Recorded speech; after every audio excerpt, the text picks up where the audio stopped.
YouTube चॅनलवर आणि मी direct मी lock लावलं आहे आता बघू शकता घराला. आणि मी आता निघले शॉपसाठी आणि इथं माझी बॅग आहे आणि इथं माझा टिफिन आहे. ठीक आहे, मी जेवण करते शॉपला जाऊनच मी आणि मी आता चालले आता खाली. मी 4थ्या फ्लोअरला राहते मी, बघू शकता.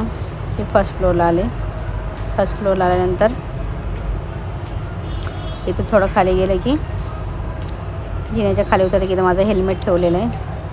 तिथे मी माझं हेल्मेट घेते आणि हेल्मेट लावते. आणि समोरचं घर आहे बघा कसं पडलेलं आहे. हे बघा घर खूप जुनं घर आहे. इथं माझं हेल्मेट आहे. हेल्मेट लावून घेते कारण तर सेफ्टी अगोदर नंतर मग बाकीचं. ठीक आहे, कारण तर माझ्या रूमपासून तर माझं शॉप 7 किलोमीटर अंतर आहे.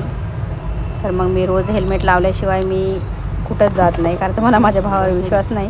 आणि आमची धन्नू काय मग धन्नूवर बसते आणि जाते. मग निघले आता मी शॉपकडे. ठीक आहे, आणि हे सगळं गावासारखं आहे. तर असं म्हणजे वाटणार नाही का आपण सिटीमध्ये आहो म्हणून. हे सेम गावासारखंच आहे, कारण तर इथं खूप छोटे छोटे घरं आणि जुने घर आहेत सगळे. आम्ही अजून रोडला लागलो नाही तर आम्ही गावाच्या खूप अंदर आहोत. त्याच्यामुळे आता आलो आम्ही रोडला. ठीक आहे, आता लागलो आम्ही रोडला. आता चाललो आपल्या शॉपकडे. आणि बघू शकता इथं एक नद आहे. मी नद नाही दाखवू शकले. आणि टॉप आहे बघा. एवढं पूर्ण शूटिंग नाही केलं, पण आता आहे हिंजवडी. ठीक आहे, ही हिंजवडी मेन चौक मेजानाईन. आणि मेजानाईनपासून माझं शॉप 500 मीटर अंतरावर आहेत. जास्त लांब पण नाही माझं शॉप मेजानाईनपासून, बघू शकता तुम्ही. आणि इथे आहे पेट्रोल पंप. ठीक आहे, पेट्रोल पंपपासून थोडंसं 300 मीटर अंतरावर समोर गेलं तर माझं शॉप लागणार. आणि इथे एका माणसाने गाडी मध्येच लावून ठेवली होती.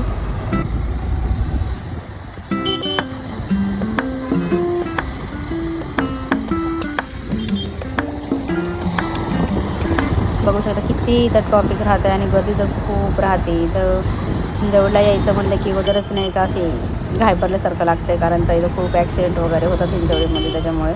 आणि हे आहेत मेट्रो स्टेशन. इथं मेट्रो स्टेशनचं काम चालू आहे बघा. आणि इथं नेहमीच काही नाही काही उभे राहतात. हे बघा JCB हे ते सगळंच राहतं. हे आहे माझं शॉप. इथे बघा रंजना इमिटेशन ज्वेलरी म्हणून.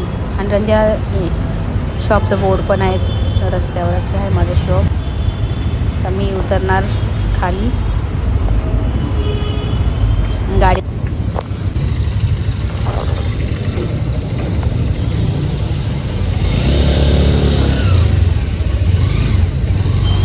ही आमची धन्नू आम्ही तर लावतो रोजच. सावलीच लावतो आम्ही धन्नू, जास्त उन्हात पण नाही ठेवत धन्नूला.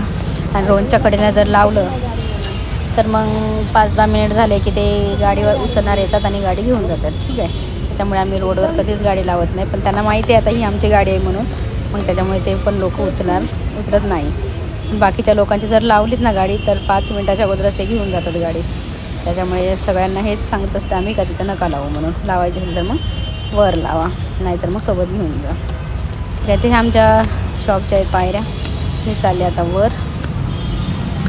आणि वर जाऊन आता माझा भाऊ ओपन करणार शॉप. आता मला खूप लेट झाले. माझा भाऊ रोज सकाळी जिमला जातो आहे आणि जिमवरून लेट येतो, त्याच्यामुळे आम्हाला यायला पण लेट होतं आहे. आणि रिक्षाने यायचं म्हणलं की रिक्षावाले घेतात 40 रुपये. त्याच्यामुळे मी काही रिक्षाने येत नाही. आणि बसनं म्हणलं की मग बसला अर्धा तास 1 तास वाट बघावं लागतं आहे. बस काही लवकर येत नाही. काही शूटिंग करणं झालं त्याच्यामुळे मग मी माझ्या भावासोबत बॉयफ्रेंडच्या मामाच्या घरी आता ओपन केलं शॉप. त्याच्या मामाचा मुलगा शॉप ओपन करून आम्ही आता काय त्याचे घेतल्या ना मी 4-5 पप्प्या अशा मोठ्या मोठ्या. आणि मग त्याला इतकं परेशान केलं की काही विचारू नका, इतकं परेशान केलं. आणि तो पण बिचारा लई भारी राहत होता, रडला तर बिलकुलच नाही. त्याने मला पण चावलं आहे, बघू शकता. त्याने त्याच्यातून दात आले नाही ना, मग ते तर इकडे तिकडे चावलं सगळं करतोय तो. आणि मग काय मग मी गेले कंटाळून त्याला. मग 1-2 सेल्फी पण काढल्या मी. ठीक आहे, आणि मग मी त्याला टाकले खाली, कारण तर तो रडायला लागला होता त्याच्यामुळे. हे आमच्या दोघांचे सेल्फी आहेत, बघू शकता कसला क्यूट दिसतोय. तो रडत होता म्हणून मी त्याला टाकलं आहे खाली. मग बसला आहे निवांत, मग खेळत होता. का कसा बघतोय. आणि आम्ही पुन्हा मग एकदा सेल्फी घेतली. ही एक सेल्फी आहेत आणि ही सेकंड.